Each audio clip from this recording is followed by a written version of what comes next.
po si Ginoong Miguel Molina, ang ating national swimming hero. He was flanked by members of the 25 greatest players of the PBA, but he was the greatest athlete nung nakaraang SEA Games naman. So bagay na bagay silang tatlo.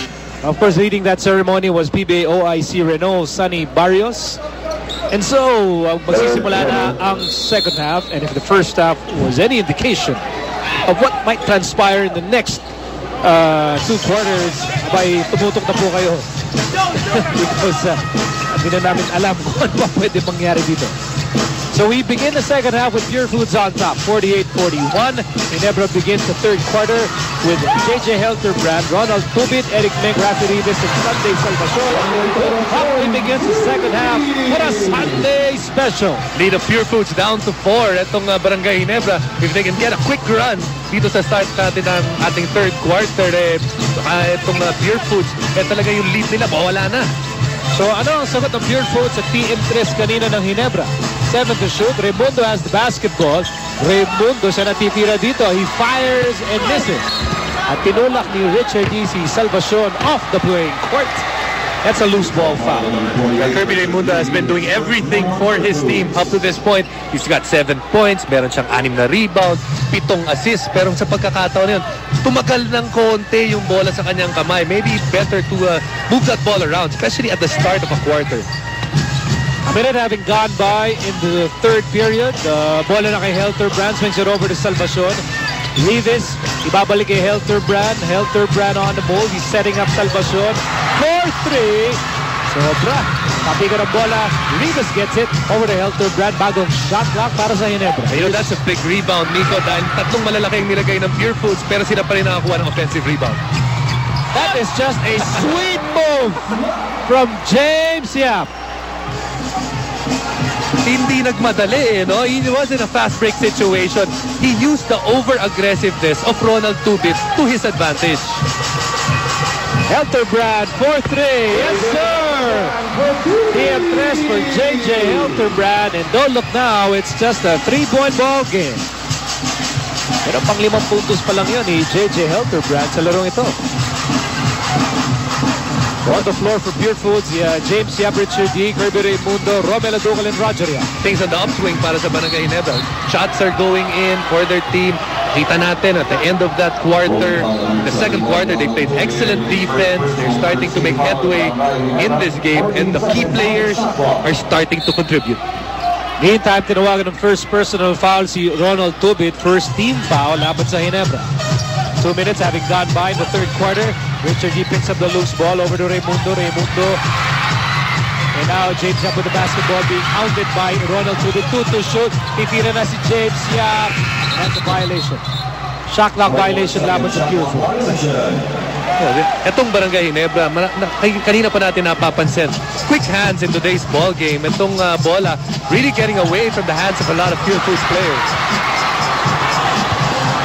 Gusto na sanang gulatin ni Eric Meng lahat nung bumabantay, but he missed it. And here's Roger Yap. Missed the layup as well. Ulakan sa loob, Romel Aducal tatawagan ng loose ball foul at siya'y tatawagan ng technical foul. We might say that's a quick whistle, pero nakita natin at the start of this quarter, miniting na ng mga referee ang mga players, and they wanted to make sure that they control the situation. At ito, naging biktima ngayon, ito si Romel Aducal. Napapangiti na lang si Aducal, but yes, he has been tagged with the game's 6th technical foul. 6 na lang, meron na tayong the 12th technical sa Christmas. 1 flagrant foul. Iba yung iniipon natin dito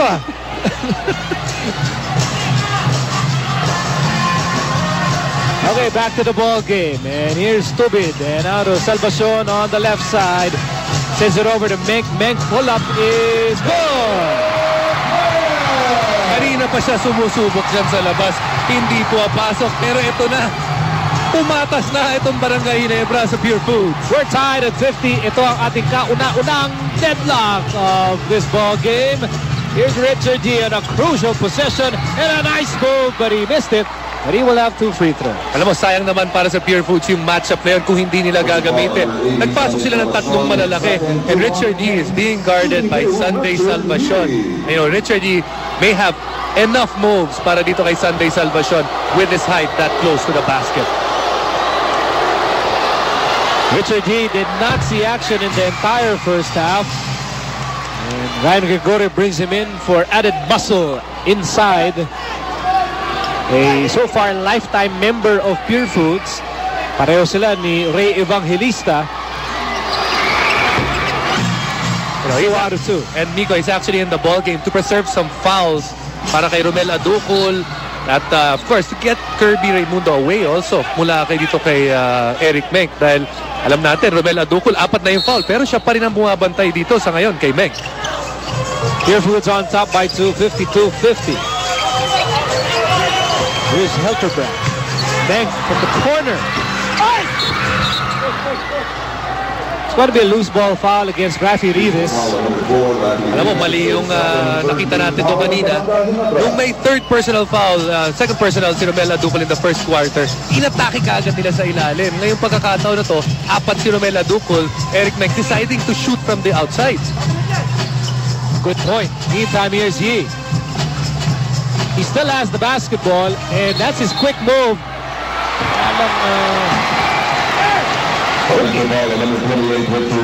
You know, he likes that move, that quick move, but he would rather be on the other side of the basket using his right hand to spin that way. But alam mo si Richard G, really yung strong hand niya, yung right hand. Kaya kanina, kinailangan pa niyang tumukod dito kay Salvacion. That's an offensive foul. Meantime, here's Tobin against Yap. Warrior against Red Warrior. And Tobin will this ferocious battle for the rebound. And it's going to be a loose ball foul against Ginebra. The true Warrior gets the foul. No, Tobin really living out yung ano niya, yung passion niya.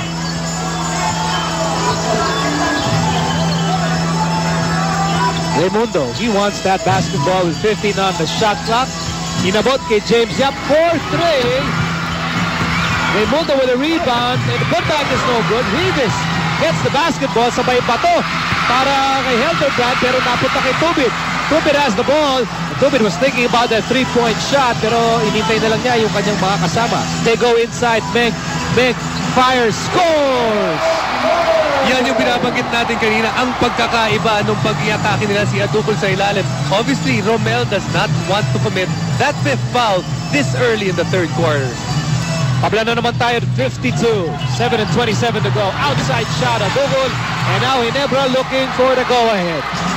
Down by as many as 19 points, and Salvacion will give Ginebra its first taste of the lead on Christmas Day.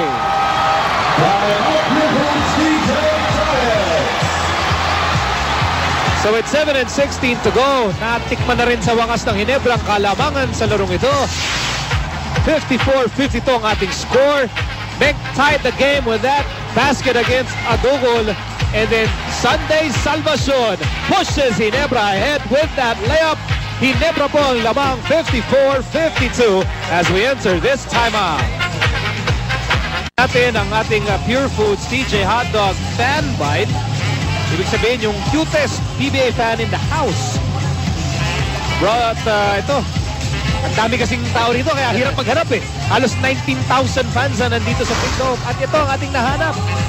Ang ating Pure Foods TJ Hotdog fan bite brought to you by Pure Foods TJ Hotdogs. Kids can tell. Ano pala to eh, mga anak ni Coach Ryan, si Isabel and Ramon Gregorio. Sigurado Pure Foods kinakain yan. All I can say is thank God they look like the mother. Ayan, halos 19,000 ang sumugod dito sa Big Dome. Mapa taga Barangay Big Dome, mapa taga Pure Foods, parokya ng Pure Foods. It doesn't matter. They're all here to celebrate Christmas with the PBA. You know, they're getting a treat.